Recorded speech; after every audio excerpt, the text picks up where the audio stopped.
존경하는 국민 여러분, 우원식 국회의장과 동료 의원 여러분, 김민석 국무총리와 국무위원 여러분, 경북 김천시 출신 국민의힘 원내대표 송은석입니다. 이재명 정부가 출범한 지 100일이 되어갑니다. 지난 100일은 한마디로 혼용무도, 어리석은 군주가 세상을 어지럽게 만든 시간이었습니다. 정치는 협치를 파괴하는 거대 여당의 폭주 속에 정치 특검을 앞세운 야당 탄압, 정치 보복만 있을 뿐입니다. 투자를 가로막고 일자리를 빼앗는 온갖 반기업, 반시장 정책으로 경제도 무너지고 민생도 무너지고 있습니다. 허상에 사로잡힌 굴욕적인 저자세 대북 정책으로 안보는 해체되고 있습니다. 내각 인사는 갑질과 표절, 투기와 막말에 참사였고, 파렴치범들의 광복절 사면은 국민 통합에 대한 배신이자 권력의 타락이었습니다. 영유아 퇴행의 국정운영 100일을 목도하면서 쌓여가는 국민의 한탄과 원성을 들으면서 오만하고 위험한 정치 세력에게 국가 권력을 내준 우리 국민의힘의 과오가 더욱 한탄스럽습니다. 하지만 좌절하며 주저앉아 있지 않겠습니다. 이제 야당의 위치에서 이재명 정권의 폭정을 강력하게 비판하고 바로잡으면서 민생 경제부터 확실하게 지켜내겠다는 약속을 드립니다.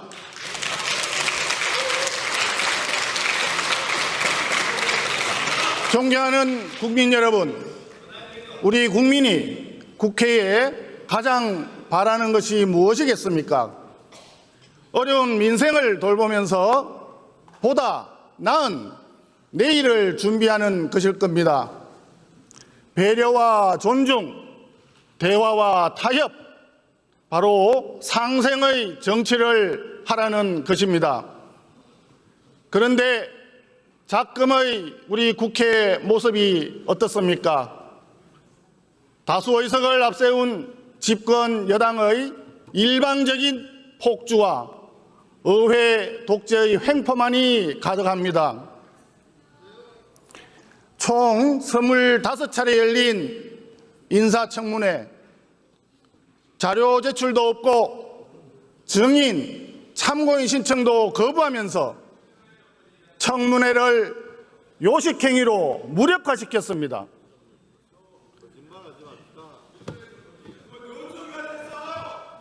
노란봉투법, 상법, 방송법과 같은 국가 경제와 미래에 심대한 영향을 끼치는 쟁점 법안들도 일방적으로 강행 처리했습니다.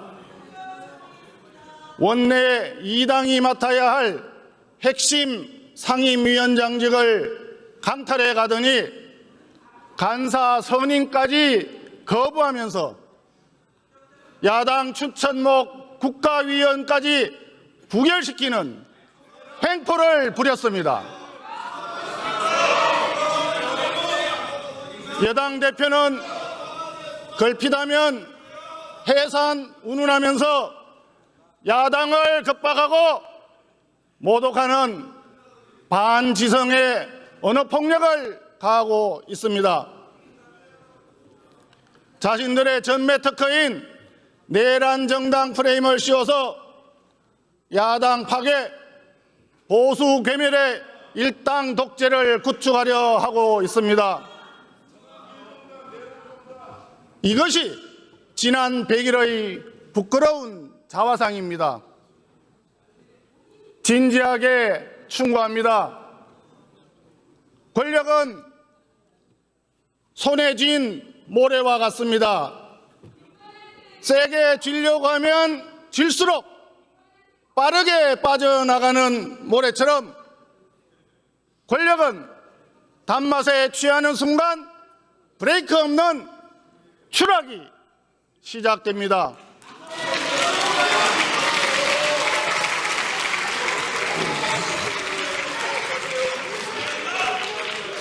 고맙습니다. 정권이 출범한 지 겨우 100일인데 왜 스스로 파멸의 절벽을 향해 가속 페달을 밟습니까? 일당 독재의 폭주를 멈추십시오. 무한 정쟁을 불러오는 선동과 협박의 정치를 중단하십시오. 국민을 위한 상식과 해법의 정치로 돌아오십시오.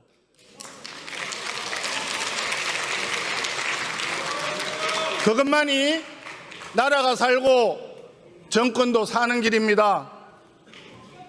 존경하는 국민 여러분, 더불어민주당이 만들어 일방 통과시킨 3대 정치 특검은 이미 정치 보복의 도구로 전락했고 야당 탄압은 끝이 없습니다. 더불어민주당은 당내에 특검 대응 특위를 구성하고 아예 내놓고 특검 수사를 지휘하고 있습니다.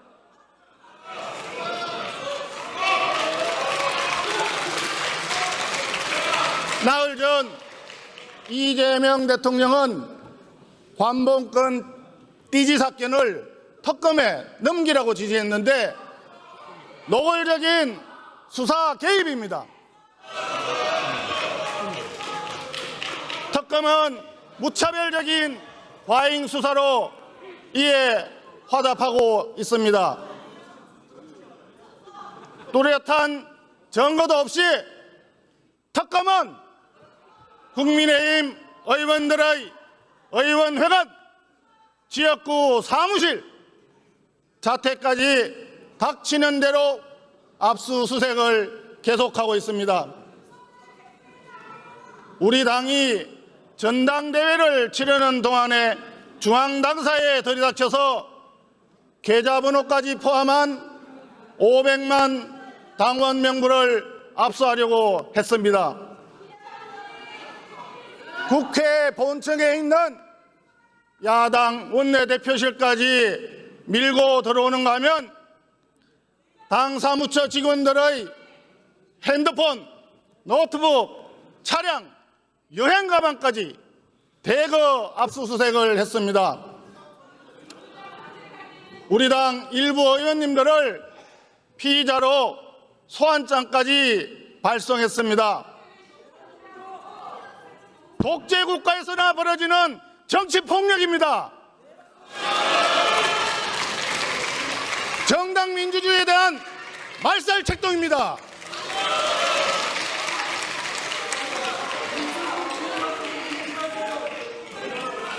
한술 더 떠서 더불어민주당은 더 센 특검법 개정안을 발의했습니다. 또한 서울시장을 비롯한 우리 당 소속 광역단체장 수사를 요구하고 있습니다. 실제로 일부 압수수색이 있기도 했습니다. 명백한 정치 보복, 정치 공작입니다. 우리 국민의힘은 일방적인 특검 확장에 동의할 수가 없습니다. 야당을 짓밟는 입법 폭주, 민주주의를 파괴하는 정치 보복에 단호하게 맞서 싸우겠습니다.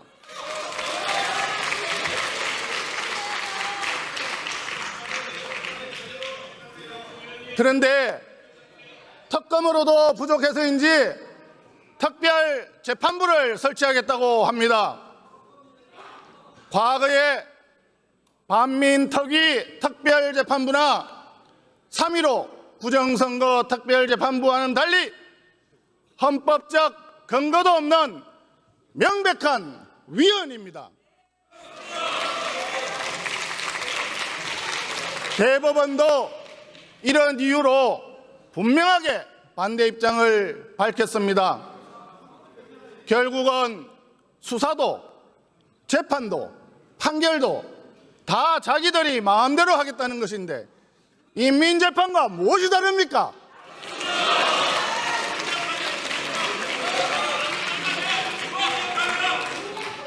반면에 이재명 대통령의 5개 재판은 모두 중단시켰습니다. 국민을 위한 정치가 아니라 개인의 사법 리스크를 덮고 권력을 유지하기 위한 통치를 하고 있는 것입니다.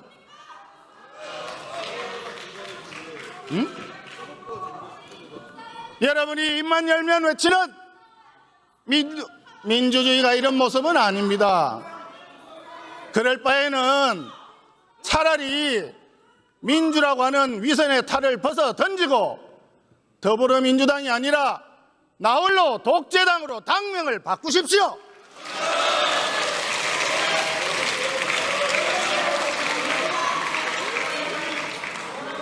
국민의힘은 모든 수단을 동원해서 법치와 민주주의를 파괴하는 만행을 저지할 것입니다.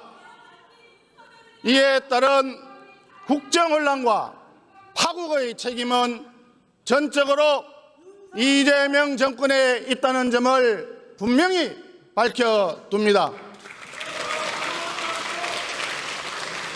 사법부의 독립을 침해하고 삼권 분립의 헌정체계를 뿌리째 흔드는 것은 곧 최민희 의원님 잘하고 계십니다. 삼권 분립의 헌정체계를 뿌리째 흔드는 것은 곧 국가를 허물어뜨리는 일입니다. 위험한 국가 해체 시도를 즉각 중단하기를 강력히 촉구합니다.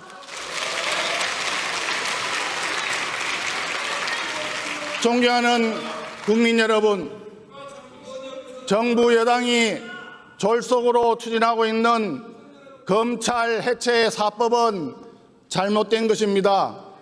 새로운 해법을 찾아야 합니다.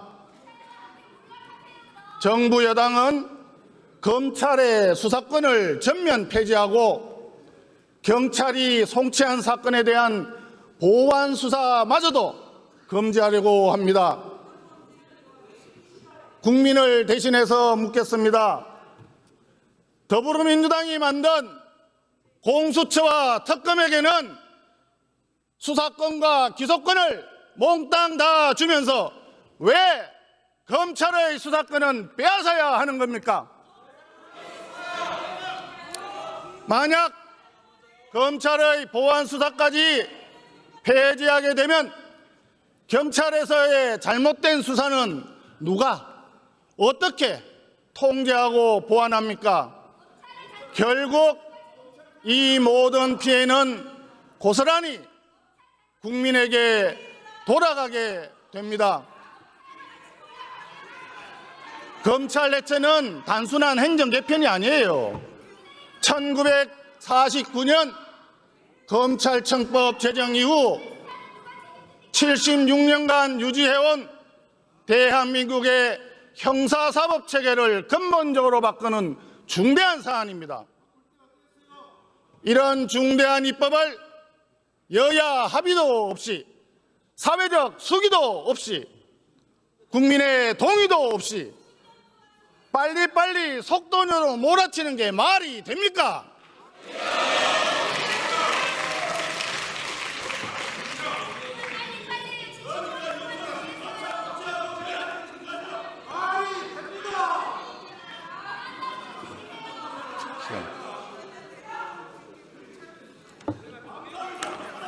그러면 한번 돌아봅시다.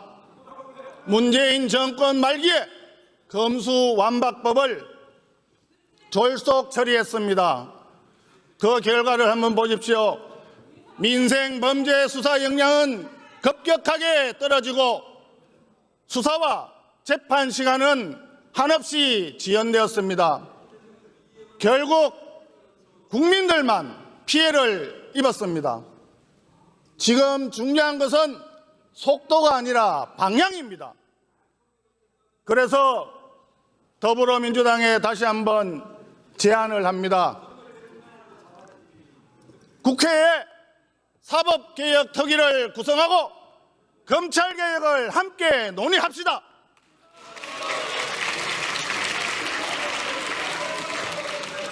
지금 본회의장에 계신 많은 의원님들이 호응해 주듯이 우리 국민의힘도 검찰개혁의 필요성에 동의합니다.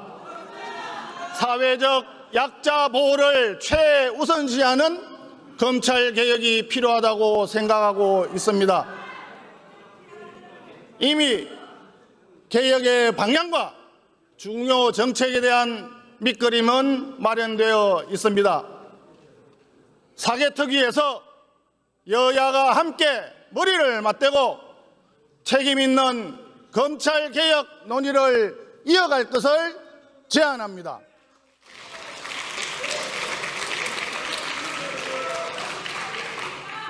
존경하는 국민 여러분, 우원식 국회의장과 동료 의원 여러분, 김민석 국무총리와 국무위원 여러분, 지난달 29일 정부에서 내년도 국가예산안을 발표했습니다. 한마디로 건전재정의 뚝을 무너뜨린 빚더미 예산입니다. 총지출 규모가 728조 원, 금년에 비해서 무려 55조 원이나 증가했습니다. 국가 채무는 1년 만에 142조 원이 급증해서 1,415조 원, GDP 대비 51.6%에 달합니다. 지출을 줄이셔야죠. 문재인 정부에서 국가 채무 비율 마지노선인 40%가 무너지면서 나라빚 1,000조 원, 일명 천조국 시대를 열었는데 이재명 정부는 임기 말 국가 채무 1,800조 원 시대를 열겠다고 합니다. 그 결과 갚아야 할 국채이자 부담이 폭증하면서 내년에만 무려 36조 4천억 원에 달합니다. 국가 재정 파탄을 불러올 수 있는 급격하고 무책임한 재정 폭주입니다. 처참하게 실패한 문재인 정권 소득 주도 성장 시즌2 부채 주도 성장입니다.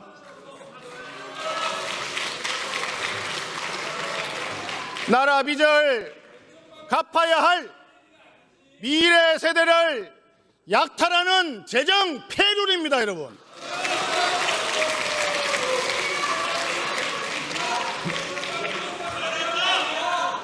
정부는 이렇게 얘기합니다. 빚더미 예산이 아니라 씨앗을 빌려서 농사를 짓는다고 포장을 합니다. 빌린 씨앗으로 한 끼를 때우는 데 써버리는 포퓰리즘으로 넘쳐납니다.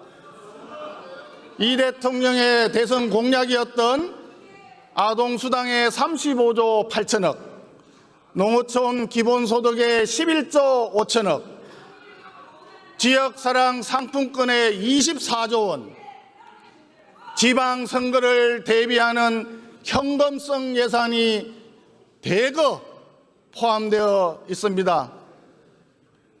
그러면서 작년 예산심의 때 더불어민주당이 전액 삭감했던 대통령실과 경찰, 검찰, 감사원의 특활비도 슬그머니 모두 복원했습니다. 지금 자신들이 출범시킨 3대 특검 특활비 내역은 아예 공개도 못하겠다고 하고 있습니다. 안면, 몰수, 모렴치, 이중잣대 부끄럽지 않습니까?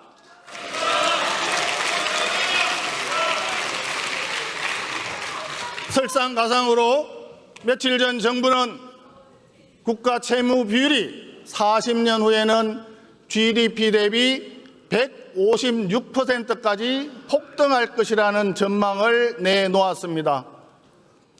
국가 재정에 지옥문이 열리고 있는 것입니다. 우리 국민의힘은 대한민국을 빚더미로 올려놓는 재정 폭주를 용납할 수 없습니다. 국회 예산 심사를 통해서 불효불급한 포퓰리즘 예산을 철저히 가려내겠습니다. 무분별한 돈 풀기와 재정 파탄을 막아내기 위해서 재정건전화법 제정이 반드시 필요합니다.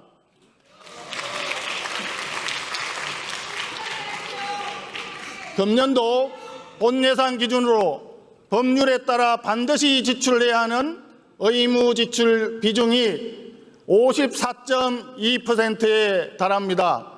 10년 전에 비해서 약 10%포인트나 상승한 것입니다. 이 때문에 AI, 로봇, 양자 컴퓨터와 같은 최첨단 전략기술 확보를 위한 과감한 투자에 큰 제약을 받고 있습니다. 이제는 새로운 환경 변화와 재정 수요에 맞춰서 예산을 재구조화할 때가 되었습니다. 백지에서 전면적으로 재검토해야 합니다. 따라서 모든 정부의 재정사업에 대한 예산 소요를 원점에서 재평가하는 제로베이스 예산 제도 도입을 제안합니다. 이를 위해서 국회에 여야정 재정개혁 특별위원회를 구성합시다. 여야 의원 여러분들의 적극적인 호응을 부탁드립니다. 존경하는 국민 여러분, 정부의 주장대로 국가 재정이 경제 회복의 마중물이 되려면 씨앗을 빌려서 지은 농사가 풍년이 들기 위해서 가장 중요한 것이 무엇이겠습니까? 민간의 혁신과 투자가 있어야 합니다. 경제 성장을 이끌어가는 것도 씨앗을 풍성한 곡식으로 키워내는 것도 기업입니다. 그런데 지금 정부 여당은 온갖 반기업 정책을 쏟아내고 있습니다. 마중물을 받아들일 지하수를 오폐수로 만들고 있는 것입니다. 씨앗이 자라나야 할 논밭을 황무지로 만들고 있는 것입니다. 더불어민주당은 국내외 경제계의 절박한 호소를 끝내 외면하고 노란봉투법과 덧센 상법을 강행 처리했습니다. 노란봉투법은 불법쟁이에 대한 기업의 손해배상 청구를 가로막고 수백, 수천 개의 하청기업 노조가 원청기업을 상대로 직접 교섭하도록 했습니다. 해외 투자 같은 경영상의 판단까지도 쟁의 대상에 포함시켰습니다. 정부에서는 선진국에 맞춘다라고 설명을 하고 있지만 사실 왜곡입니다. 일방적으로 노조편에 서서 산업 현장의 불법 파업을 용인하는 선진국은 하나도 없습니다.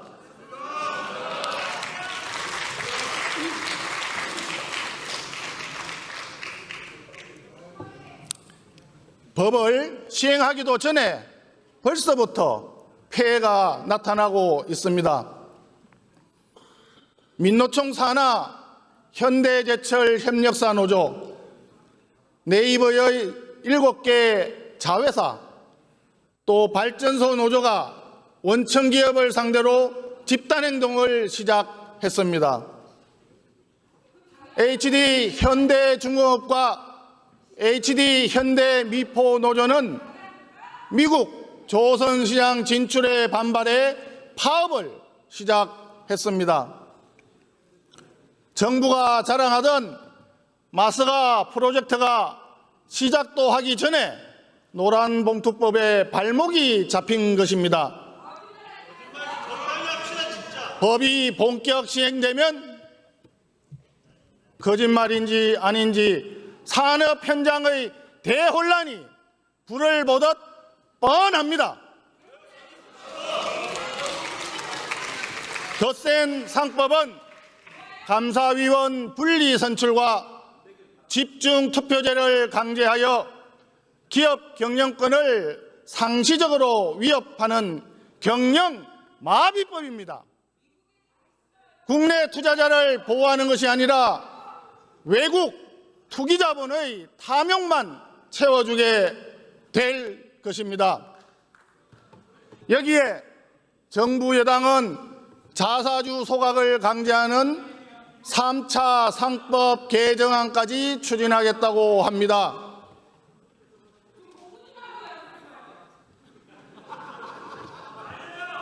좋은 얘기예요.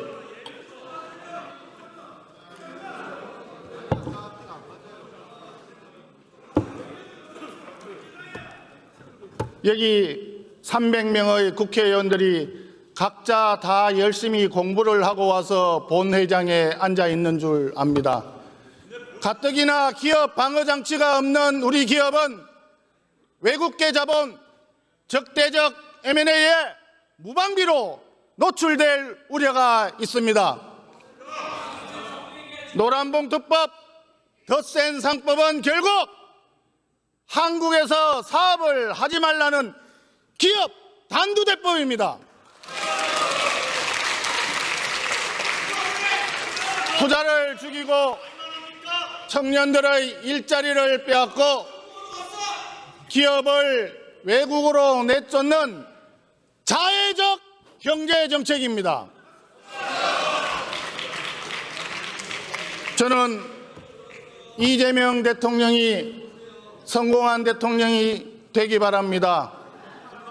이재명 대통령은 기업이 잘 되어야 나라가 잘 된다고 수없이 외쳐왔지만 국민의힘에서 기업을 위해 노력하는 것에 반의 반이라도 더불어민주당이 호응해주면 고맙겠습니다. 더불어민주당의 경제정책과 기업정책은 사실 국민을 기만하는 사탕 발림에 불과합니다. 우리 국민의힘에서는 기업과 국민의 피해를 최소화할 수 있도록 후속 보안 입법에 착수하겠습니다. 그 방향은 책임과 자율, 노와 사의 균형입니다. 노란봉투법은 사용자의 범위, 쟁의의 개념과 범위를 더욱 명확하게 해야 합니다. 다른 선진국처럼 노조의 파업에서 주요 사업장 점거를 금지하고 파업 기간 중 대체 근로를 허용하여 기업의 방어권을 강화해야 합니다. 이런 내용을 담은 공정노사법을 이미 발의했습니다.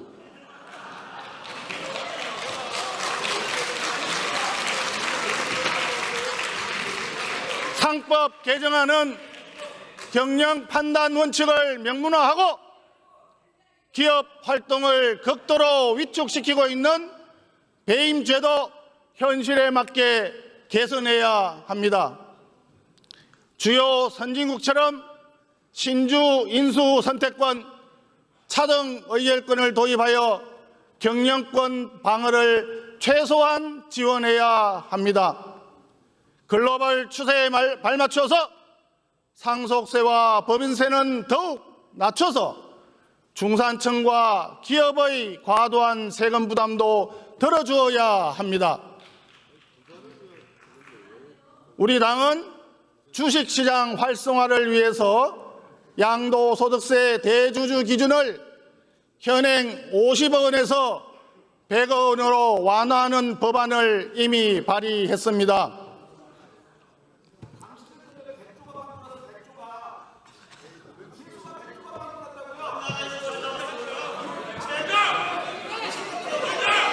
본회의장에서 당신이라는 표현은 존경의 표현으로 이해합니다. 국정에 무한 책임이 있는 더불어민주당이 국가 경제를 조금이라도 생각한다면 후속 보완 조치 마련에 적극 호응해 주시기 바랍니다. 존경하는 국민 여러분, 지난달 더불어민주당은 방송 3법 개정안, 즉 방송연구장악법을 강행 처리했습니다. 이제 공영방송은 물론이고 민영방송인 YTN, 연합뉴스 TV까지도 더불어민주당과 민노총 언론노조의 소나기에 들어갔습니다. 공영방송을 어용방송으로 만드는 것은 정상적인 민주국가에서는 상상도 할 수 없습니다. 거짓 뉴스는 김어준 TV가 대표적인 사례이지요. 징벌적 손해배상 법안까지 도입한다고 합니다. 아예 언론의 비판 보도를 원천 봉쇄하겠다는 심보입니다. 민주주의를 지켜야 되는 소금이 되어야 할 언론을 정권의 사탕으로 만들어버리는 것입니다. 하지만 이재명 정권 명심하기 바랍니다. 견제와 비판이 무너지면 오만해진 권력도 함께 무너진다는 것이 동서고금 역사의 교훈입니다.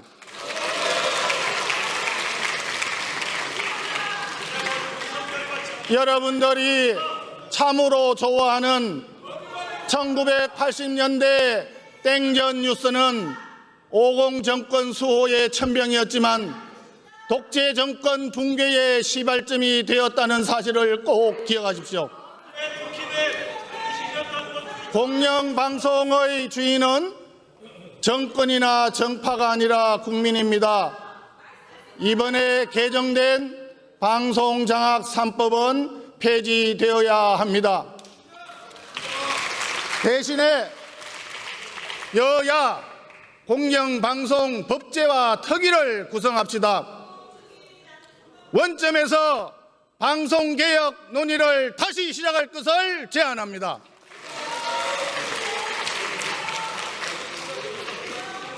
존경하는 국민 여러분, 다산 정약용 선생은 목민관이 갖춰야 할 3가지 덕목으로 윤리, 봉공, 애민을 꼽았습니다. 자기 자신을 다스리고 공공을 위해 봉사하고 백성을 사랑하라는 뜻입니다. 그 중에서도 어뜸이 되는 덕목은 윤리입니다. 지나간 역사에서 교훈을 얻지 못한다면 얼마나 아쉽겠습니까? 이재명 정부의 인사를 살펴봅시다. 자기 자신 하나 제대로 다스리지 못한 인사들로 가득합니다. 결격 사유도 다양합니다. 갑질, 표절, 막말, 아부, 업무론자, 음주운전, 이해충돌, 부동산 투기, 차명 보유, 쪼개기 매입, 과태료 세금 연쇄 체납. 마치 부적격자 백과사전을 보는 것 같지 않습니까?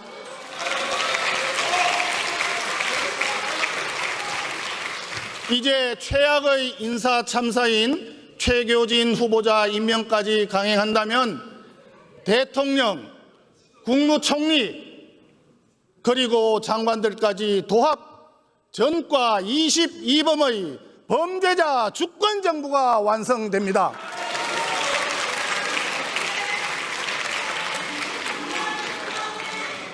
저서와 SNS를 한 번만 살펴봤어도 이진숙, 최교진 후보자, 최동석 인사혁신처장 지명은 없었을 것입니다.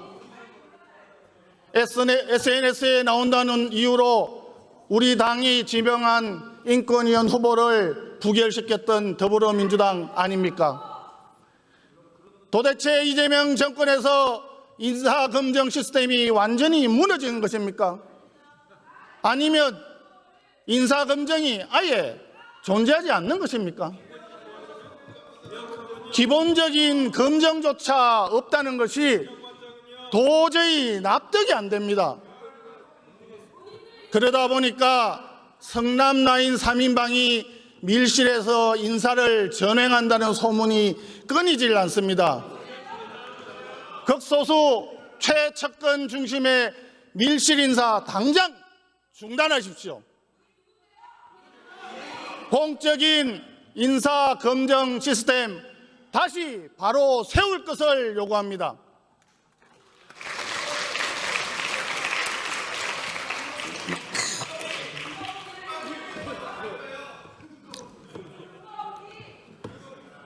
공공기관장 강제 교체 시도도 당장 중단하십시오. 문재인 정부에서 임기 6개월 놔두고 무려 59명의 기관장을 알박기로 새로 임명했습니다. 윤석열 정부 출범 이후 지금까지도 대부분이 임기를 함께하고 있습니다. 제발 양심과 상식에 맞는 정치를 하십시오. 이 위선과 탐욕에 국민은 기가 찰 노릇입니다.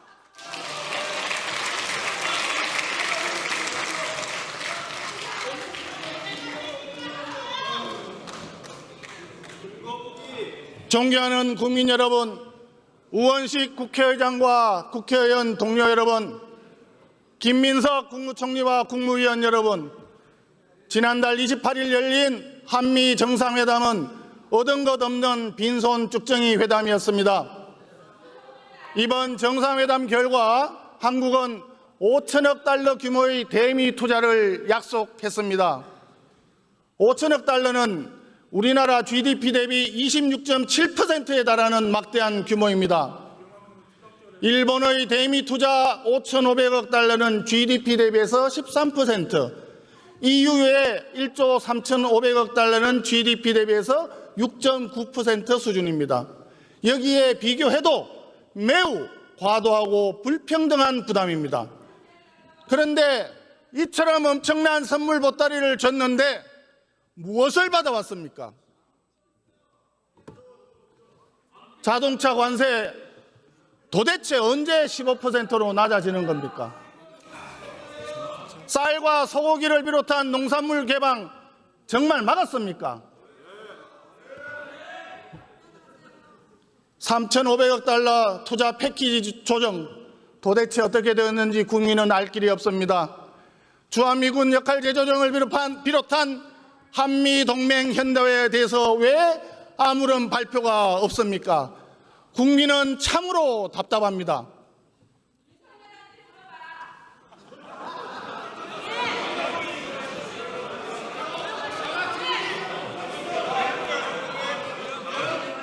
국회 본회의장에서 이런 어이없는 이야기가 나오는 것을 국민들은 참으로 답답하게 생각하실 겁니다. 며칠 전에는 미국 조지아주 한국 공장에서 일하던 우리 근로자 300여 명이 수갑과 쇠사슬에 묶여 끌려 나갔습니다. 사상 초유의 외교 참사입니다.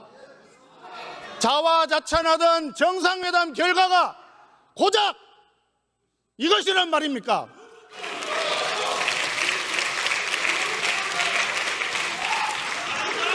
지금 낯뜨거운 명비어천가 부를 때가 아닙니다. 대한민국의 국익을 지킬 수 있도록 정상회담 후속 협상에 만전을 기해주기 바랍니다. 국민과 함께 향후 후속 협상을 면밀히 주시하겠습니다. 우물한 개구리가 되지 않도록 국민의힘도 국익을 최대한 지켜나가도록 정부에 적극 협조하겠습니다.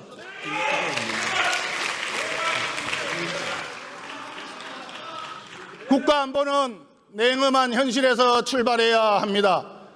이념적 환상이나 낭만적 감정, 국내 정치에 이용하려는 욕망이 개입하는 순간 실패로 끝날 수밖에 없습니다. 과거 김대중, 노무현, 문재인 정권의 일방적인 대북 지원, 결국 핵미사일의 고도화로 돌아왔습니다. 평화라는 공허한 구호, 무력 도발로 되돌아왔습니다. 문재인 대통령은 김정은의 한마디를 듣고 북한의 비핵화 의지가 확고하다면서 국제사회에서 대변인 노릇까지 자처했습니다. 그런데 어떤 결과를 가져왔습니까? 남북 공동연락사무소 폭파, 미사일 도발, 대화 단절로 끝났습니다. 그런데 무참하게 실패했던 그 길을 이재명 정권이 다시 가려 하고 있습니다. 심각한 것은 우리 스스로 무장 해제부터 하면서 일방적인 짝사랑을 펼치고 있다는 것입니다. 대북 전단 금지, 대북 확성기 방동 중단, 거기에 시설 철거, 한미 연합훈련 축소, 국제인권보고서 비공개, 여기에 더해서 국정원에서 50년간 끊기지 않고 운영해온 대북 방송 송출을 몽땅 중단했습니다. 대북 협상 카드로 써야 될 이런 조치들을 모두 포기하고 북한 정권의 비위를 맞추고 있지만 돌아온 것은 허망한 개꿈, 더러운 족속, 이런 조롱과 멸시뿐입니다. 그런데도 이재명 대통령은 9.19 군사합의 복원까지 선언하면서 우리 스스로 안보를 해체하겠다고 합니다. 최근 이재명 대통령이 밝힌 3단계 비핵화론이 만약 북한의 핵무기 보유 인정을 전제로 한 구상이라면 한반도 안보에 지각 변동을 가져올 매우 위험한 발상입니다. 이재명 정권에 촉구합니다. 같은 일을 반복하면서 다른 일을 기대하는 것은 미친 짓이다. 아인슈타인의 말을 들려드립니다. 문재인 정권의 과오를 반복하지 마십시오. 국격도 자존도 내팽겨친 굴욕적인 저자세를 버리십시오. 정권 취적을 위한 평화쇼의 허상에서 깨어나십시오.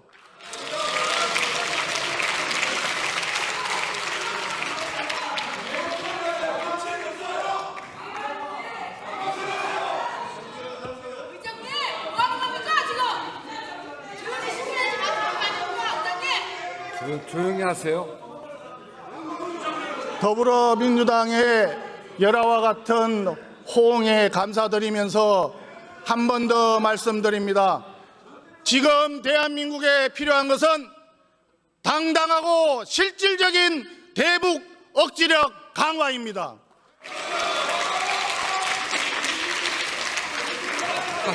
그 첫걸음으로 한미연합훈련 강화를 제안합니다. 또한 북핵의 실효적인 대응 능력을 갖추기 위해서 한미 원자력 협정 개정도 적극 추진할 것을 정부에 제안합니다. 존경하는 국민 여러분, 우원식 국회의장과 동료 의원 여러분, 김민석 국무총리와 국무위원 여러분, 올해는 광복 80주년이 되는 뜻깊은 해입니다. 한일 국교 정상화 60주년이 되는 해이기도 합니다. 식민 지배와 전쟁의 폐허 위에서 출발한 대한민국이 지금은 선진국들과 당당하게 어깨를 나란히 하고 있습니다. 자랑스러운 대한민국 성취의 역사입니다.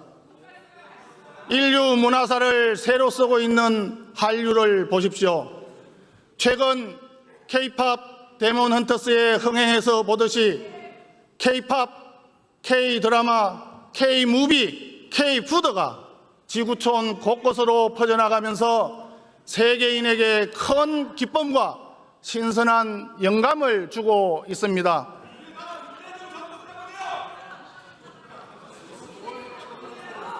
존경하는 우리 김구 선생님이 그토록 염원했던 높은 문화의 힘으로 세계의 중심에 우뚝 서고 있습니다.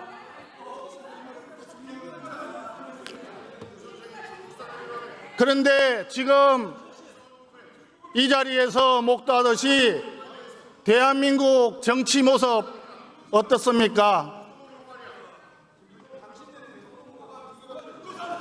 제가 고등학교 1학년 때 담임 선생님께 처음 받았던 선물이 백범 김구 전기였습니다. 지금 국회 교섭단체 대표 연설에 올라와 있는 저로서도 국가 발전의 가장 큰 걸림돌이 정치라고 하는 혹평에 가슴이 답답합니다. 절대 다수당을 점하고 있는 더불어민주당 의원님들, 대한민국 현재 정치 모습 부끄럽지 않습니까?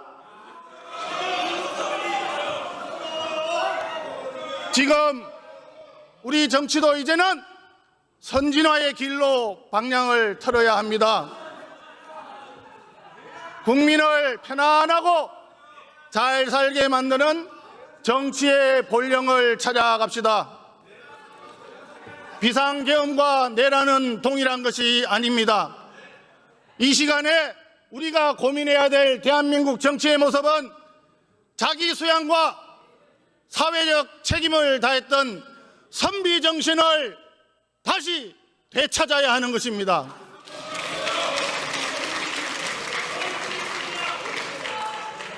동료 의원 여러분께 호소합니다.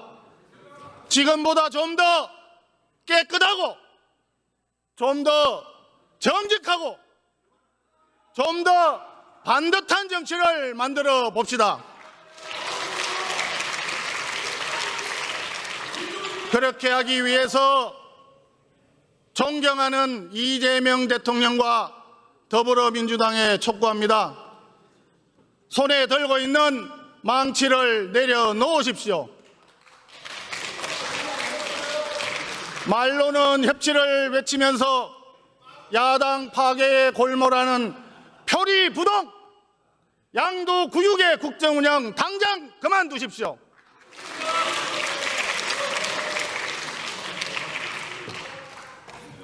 여러분에게 위임한 국가 권력은 특정 정파나 정권이 아니라 국민을 위해 쓰라고 주어진 것입니다.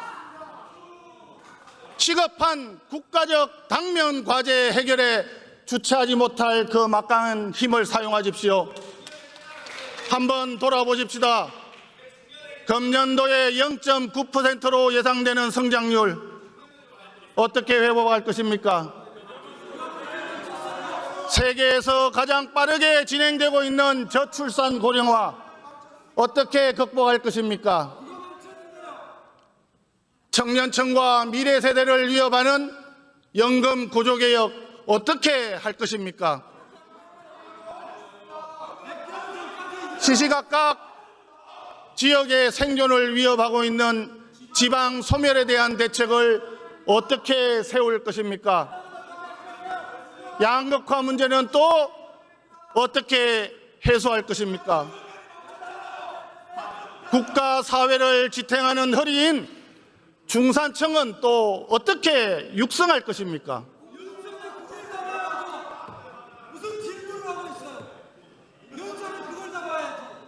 국가 발전을 위해서 반드시 해결해야 될 중차대한 과제들입니다.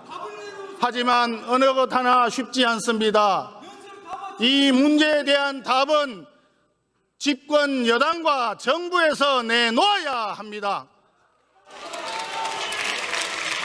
더불어민주당이 집권 여당으로서 본연의 역할을 되찾고 국회가 정상적으로 작동해도 해결하기 어려운 벅찬 과제들입니다.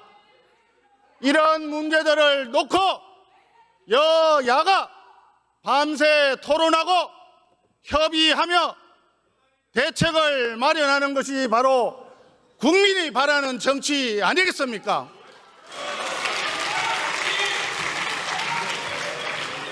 다행히도 이틀 전에 대통령과 여야 대표가 만나서 여야 민생협의체 구성에 합의를 했습니다. 이제 남은 것은 실천입니다. 우리 국민의힘은 협치할 준비가 되어 있습니다.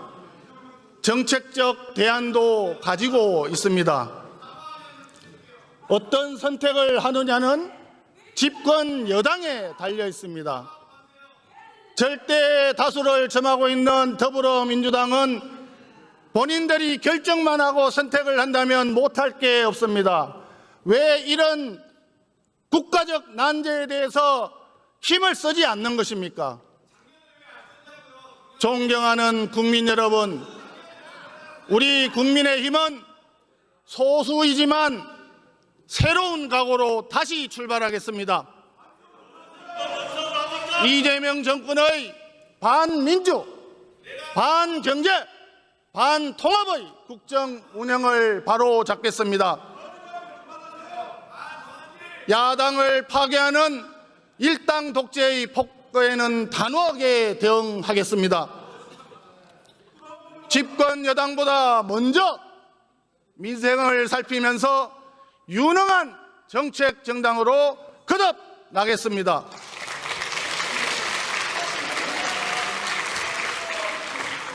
더욱 성찰하고 정진하면서 국민 여러분의 기대에 부응해 가겠습니다.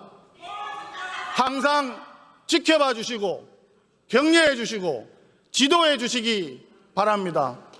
경청해 주셔서 감사합니다.